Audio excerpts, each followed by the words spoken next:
Tell me about the idea that, or the fact that four of y'all teammates are all going on to play at the next level and kind of reflect on, what it was like, what you thought a few years ago when that was the goal, and now to all be standing here together in your different college shirts has to feel pretty good. I think it feels good. I think it's very bittersweet, but I think that a few years ago, none of us really thought we would have been all sitting here next to each other, because I feel like a lot can happen in those kinds of years. So I feel like for all of us to kind of push through and actually achieve our goals is, I'm very proud of each and every one of you, and I wouldn't want to be sitting next to anybody else. I'm glad I got to watch this journey with all of you guys. I'll go. Our recruiting processes between the four of us were very, very different. Like Alyssa committed really early, and I know me and Katie texted about it a lot. Like, I like this school, but I just don't know. So it's crazy to see, like, it all happened. Like, all of our hard work over the time and throughout the recruiting process paid off, and the four of us get to sit here as college signed athletes is really cool. I just remember, I think I texted every single one of these, and I was like, yeah, like, I don't know if they like, I like this school, but then again, I don't know, and what happens if I don't even want to play, and what happens if I don't like it, and then I feel like I texted PK, I think, after my visit, and I was like, PK, like, this is it, this is what I want to do, and she kind of knew. She was like, you just get a feeling. I have that text in my phone, and I kind of look at that a lot, and I'm thinking, she knew exactly what I was going through, and it really helped to know that she had the exact same feeling I did, which really made me feel better about my decision. Yeah, they came to me, well, especially Katie. She was like, I want to go to this school. Like, I think this is the school. I really want to talk to these coaches. And I was like, you're going to know. Like, as much as you say, I want to go here, like, the school is going to pick you. And so I think you can tell that happened for all of us, because I know you were way different from me, because I had a huge list, and she kind of said USCB is it, and that happened for her. And then Liv was so much later than the rest of us, but like, she didn't even know if she wanted to play, but now she gets the opportunity, and you can tell that that's truly where her heart wants to be. What changed? Just you got to the end and it couldn't be the end? I knew almost as soon as the season started that I was better than I've been, and I knew I could be so amazing if I had the opportunity, and an opportunity presented itself to me, and I'm ready to be the athlete that I've dreamed of being my whole life. So Great. Amazing answer. Liz? Yeah, I was gonna say I knew, because obviously I committed way earlier than they did, but I knew they were gonna end up at the same goal as I did. Like, I knew it was gonna happen, and the amount of travel ball tournaments I've been with Katie, like, I've been out with Katie, and like, she was stressing over this, but like, I just kept telling her, I was like, I know you're gonna get there.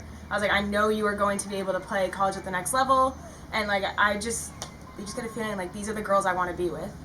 And it just gets so hard because everybody around me I felt was signing, and they knew exactly what they wanted to do, and there's me, and I had no idea. I had no idea what I wanted to do. I didn't know where I was going to go, and it's just so hard because you feel like these walls are kind of closing in on you, and you feel like you're running out of time, and then all of a sudden you're where you're supposed to be, and they really helped me see that because they kept telling me that it's going to be okay, that you're going to be okay, you're going to end up where you need to be, and that's where I am now, so I thank them a lot for that. Whatever happens, happens. Exactly. Right? You cannot Trust force the process. it. I was Whatever trying to force happens, it. happens. You can't force it. I was trying to force it, and the second I stopped trying to force it, everything kind of just fell into place. What advice do you guys have for? I mean, all of you, I think, have already been involved, like coaching younger girls at some level, and so you obviously want to kind of help them in their journeys as they follow in your footsteps. But what advice do you have for them?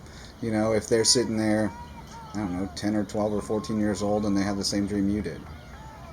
You can do it. I know you can, and it's going to be rough, and softball, it's a game of life, it really is. So what you learn outside of these lines is what you need in the game. So the game of softball replicates the game of life, and appreciate it. Learn that you're going to fail more than you succeed, and I feel like that's just a part of the game, and that's also life. So keep going, keep moving forward, and find people that you really love and you truly enjoy being around, because if it wasn't for them, I would have quit this game a long time ago. It's so much more about the relationships you're making on the field rather than the stat at the end of the year. So I encourage them to make the relationships, trust your coaches, trust yourself, and go do what you want to do and make it happen. I would definitely say trusting the process is the biggest part, and putting in hard work, because once you practice something for like a million times, like you can't just expect to go into a game without practicing and being like, oh, I'm gonna hit a home run, or I'm gonna make like the best play ever at shortstop. You have to put in the work, and those 100 reps that you do will end up translating into a game. It'll make it so much easier for you whenever you're playing like tough competition, especially when you like start aging up and going up into different levels. I think embrace failure. Embrace one thing that my hitting instructor says that has stuck with me for years and is a little crude, but she says embrace the suck. You're gonna suck. These are some of the best athletes in my age group that I've seen play. I've known since I started that these girls were gonna advance their careers. When they say, they're like, I didn't know I would play. I did. But I mean, I think we can all agree that we've all had horrible games. I mean, we've all had bad practices. We've all made mistakes on mistakes on mistakes. We've all struck out. And I mean, Major League Baseball players, they're having a good season if they hit 3/10 of the time that they're up to bat. And that, Amazing looking at that season. from any other perspective, any other like aspect of life, if you get a 3 out of 10 on your math test, you sucked. You get a 3 out of 10 in baseball or softball, you are golden. So I mean, you're gonna have bad seasons. I had a horrible fall season this year, and I ended it with a home run after going for however many at bats I had, and that is a good full travel season that I had at the end of the day, even with that much bad. So just remember that, I mean, with the amount of work that you put in, that's what defines how the game is going to go for you. I sucked, and I swung every day, sometimes up to like 3 hours a day off the tee in my backyard, until I didn't suck anymore. So, I mean, just work. I've gone from the bench to being a starter on almost every team that I've been on, because even if I was the worst player on that team, I was the hardest worker on that team. So that's my advice. Amen.